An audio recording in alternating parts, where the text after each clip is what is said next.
To my panel now, Hispanic 100 spokesman and Fox News contributor Steve Cortes and progressive radio host and former aide to Senator Chuck Schumer, Christopher Hahn. A great panel if I ever could put one together myself.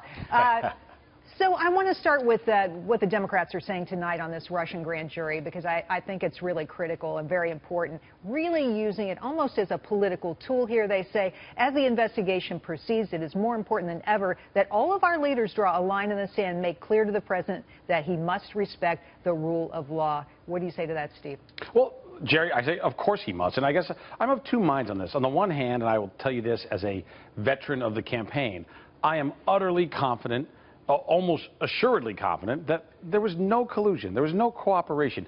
We won this election because we spoke to the American worker, because we campaigned in places like Michigan and Pennsylvania and Wisconsin, which Hillary Clinton never visited. Russia didn't tell her to not campaign there. Did Russia try to interfere? I have no doubt they did. But the election was not hacked. That's fake news, to use even that phrase. So I welcome the investigation, but I would also say this on the other hand.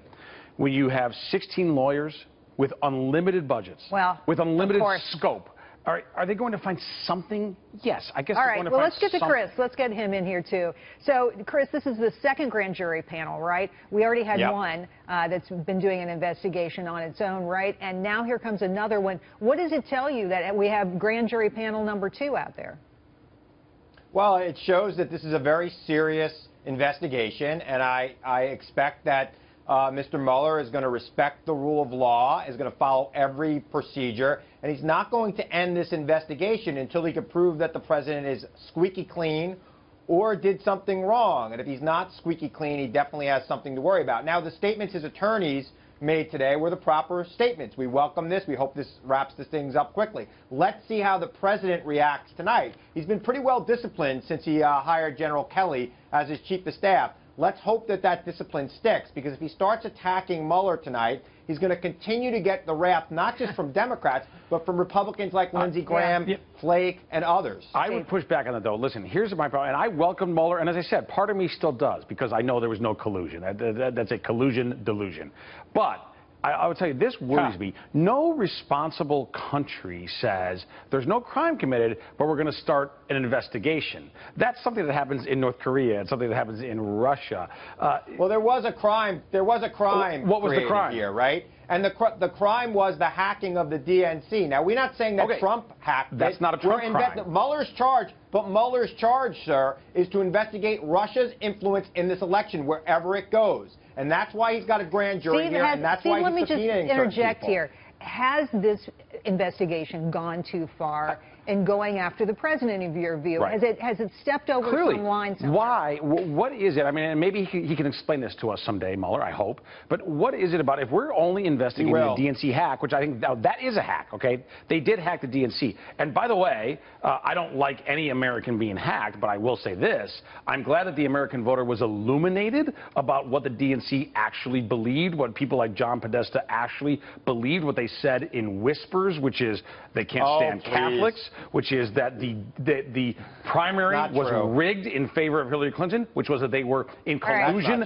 with the mainstream media, particularly CNN, over debates. So what was revealed to the American people, whoever did the hack, and I have no idea who did, whoever did it was actually revelatory and, I would argue, a good thing for democracy. Quick response, and then we're going to move on to another topic here. I want to get you to something else. Well, we know who did.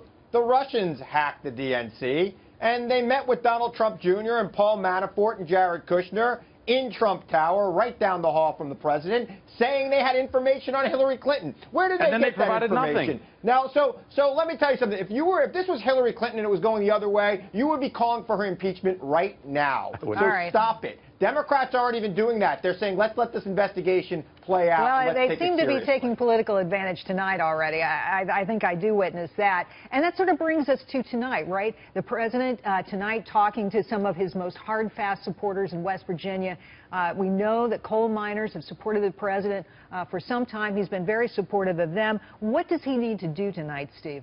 You know, Jerry, and I think this is the president at his very best, and I hope he does even more of this. When he goes out and sees the people, touches the people, feels them, I think their energy is important for him. It's important for him to reinforce his base.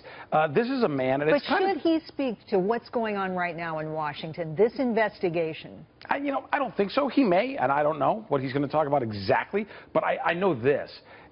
He remains immensely popular in places like West Virginia. And while the mainstream media and Washington elites and New York newsrooms are fixated on Russia and supposed palace intrigue in the White House, what regular Americans are fixated on is that things are getting demonstrably better. Our borders under control. All right. Gorsuch is on the court. The economy is accelerating. I completely agree that we're focused on the wrong thing. I want to talk about tax cuts. I want to talk about health care reform. Chris, right. Is the Republican agenda going down the tubes because we're focused on all this other nonsense?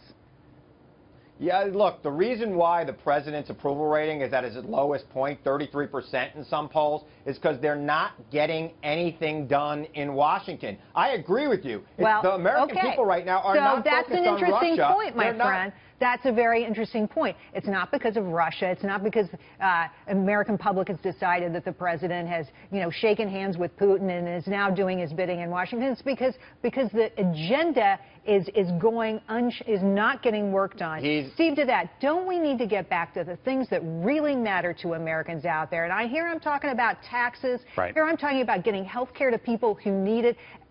Just giving somebody an insurance policy is not the same as getting them real coverage, of course. No, and Jerry, listen, you're right. By the way, but I do think things are trending the right way. We had an all-time high in the Dow today. We have consumer confidence soaring, manufacturer surveys soaring. So the economy is accelerating. Optimism is building. This is incontrovertible. We can't argue over this.